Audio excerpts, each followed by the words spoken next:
Bismillahirrahmanirrahim. Assalamualaikum warahmatullahi wabarakatuh. Bismillah, perkenalkan nama saya Muhammad Alif Aizul Haq dari kelas PAI 4C dengan NIM 120202092. Di sini saya akan menjelaskan tentang kesimpulan dari kelompok 1, yaitu tentang belajar dan perilaku belajar. Yang pertama, pengertian belajar. Belajar menurut Kamus Besar Bahasa Indonesia memiliki 3 arti, yaitu berusaha memperoleh kepandaian atau ilmu, berlatih dan berubahnya tingkah laku atau tanggapan yang disebabkan oleh pengalaman.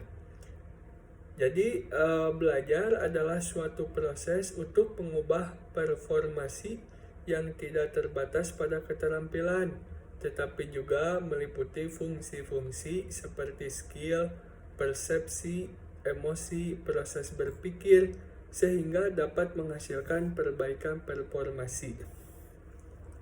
Yang kedua yaitu ciri dari belajar.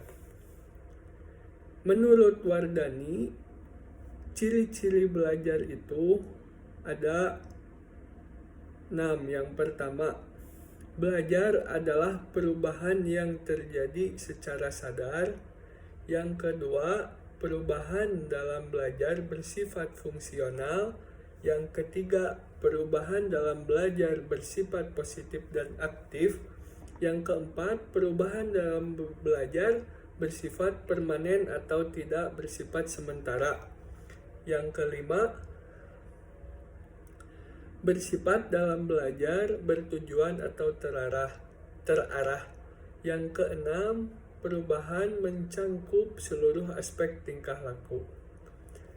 Nah, selanjutnya ada prinsip belajar. Menurut Slameto, prinsip belajar itu ada 4. Yang pertama, dalam belajar, setiap siswa harus diusahakan partisipasi aktif, meningkatkan minat, dan membimbing untuk mencapai tujuan instruksional. Yang kedua, belajar harus dapat menimbulkan reinforcement dan motivasi yang kuat pada siswa untuk mencapai tujuan instruksional. Yang ketiga, belajar perlu lingkungan yang menantang di mana anak dapat mengembangkan kemampuannya bereksplorasi dan belajar dengan efektif. Yang keempat, belajar perlu ada interaksi siswa dengan lingkungannya. Selanjutnya, proses belajar. Proses belajar merupakan proses individu mengubah tingkah lakunya dalam upaya memenuhi kebutuhannya. Artinya, individu akan melakukan kegiatan belajar apabila ia menghadapi suatu kebutuhan. Menurut Jerome S. Brunes, dalam proses belajar, siswa menempuh 3 episode atau 3 fase, yaitu yang pertama, fase informasi atau tahap penerimaan materi. Yang kedua, fase transformasi atau tahap pengubahan materi. Yang ketiga, fase evaluasi atau tahap penilaian materi. Selanjutnya, wujud perilaku belajar. Perwujudan perilaku belajar biasanya lebih sering tampak dalam perubahan.